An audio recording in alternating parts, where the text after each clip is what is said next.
Picture this: a civilization so advanced that it doesn't just live on planets, it builds around stars. A structure so vast it could swallow our entire solar system, harnessing the raw power of a sun to fuel technologies beyond our wildest dreams.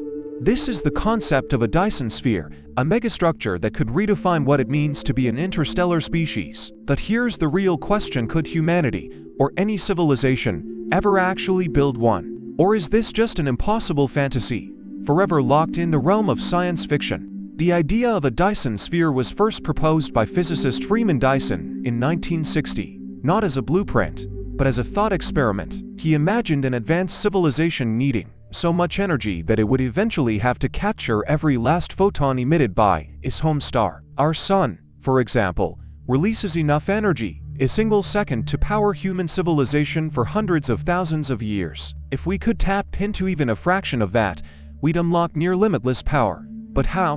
Where would we even begin? First, let's talk about the sheer scale of such a project. The sun is colossal, about 109 times wider than Earth, with a mass 330,000 times greater.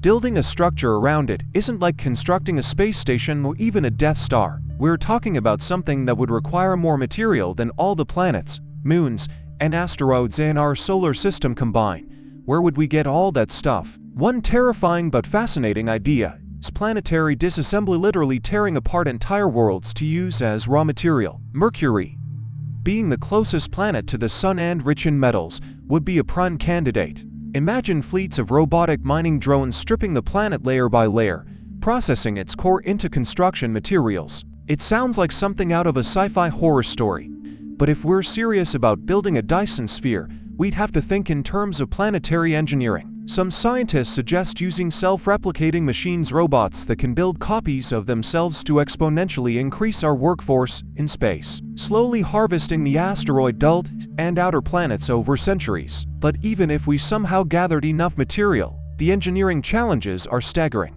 A solid shell around a star would be unstable. Gravity, solar radiation, and even the pressure of sunlight itself would push and pull at the structure, making it prone to collapse. That's why most realistic designs today don't imagine a solid sphere, but rather a Dyson swarm, a massive collection of individual energy collectors, like solar panels or mirrors, orbiting the sun in a dense cloud. Each unit would be independently controlled, adjusting its position to avoid collisions and maximize energy capture. Now, think about the logistics.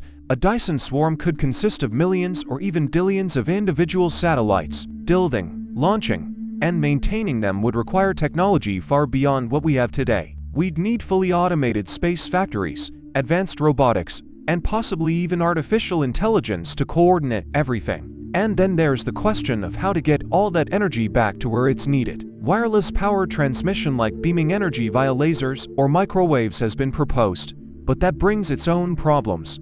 A stray beam could accidentally vaporize a city, and the efficiency of such systems is still far from perfect.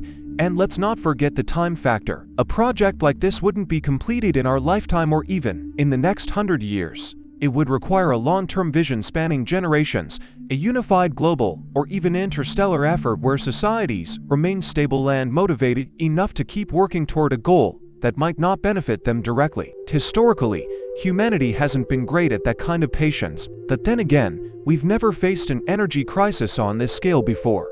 Here's the exciting part. We're already taking baby steps toward this future. Solar panels in space. We've had those for decades. Asteroid mining. Companies like Planetary Resources are working on it. Self-replicating machines, nanotechnology, and 3D printing are bringing us closer to that reality.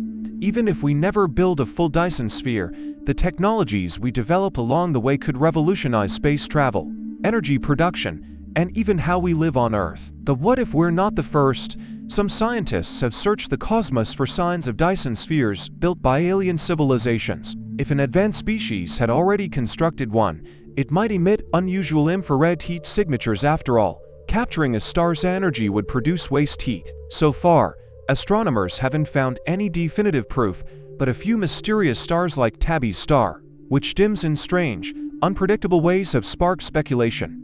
Could these be signs of alien megastructures?